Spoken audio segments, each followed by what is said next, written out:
कोई ऐसा है तुम्हारे जीवन में, एक अलग प्रकार के खतरे को लाना चाहता है।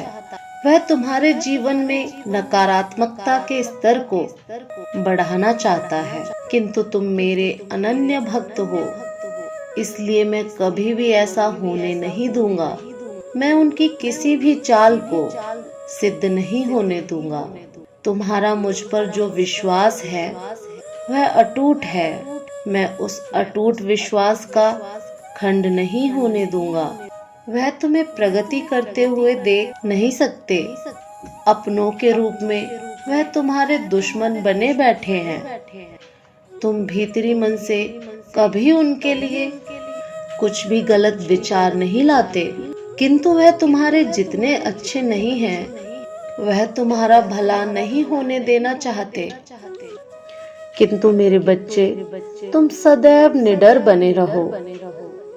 तुम्हें किसी से भी भयभीत होने की आवश्यकता नहीं है। तुम्हें तो केवल कुछ बातों पर गौर करने की आवश्यकता है।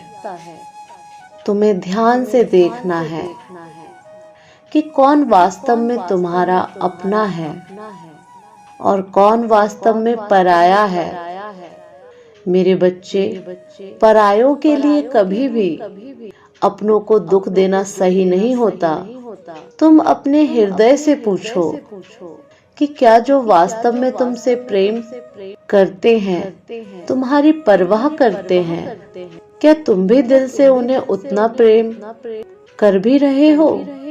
छोटी छोटी बातों पर झगड़ा करने से, नाराज होकर चिल्लाने से या बेवजह का शक मन में पाल लेने से रिश्तों में केवल कड़वाहट ही आती है।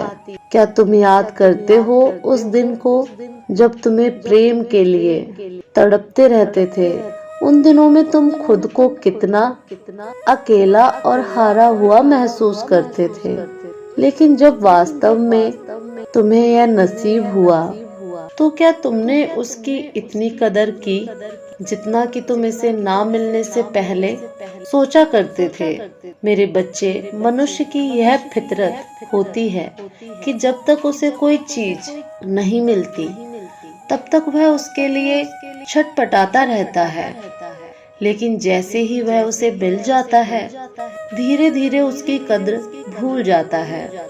इसीलिए यह प्रकृति का नियम है कि जब मनुष्य को किसी चीज की कद्र नहीं रहती तो वह चीज उससे छीन ली जाती है। इसलिए फैसला तो सदा तुम्हारे हाथ में ही है, बस परिणाम तुम्हारे हाथ में नहीं है।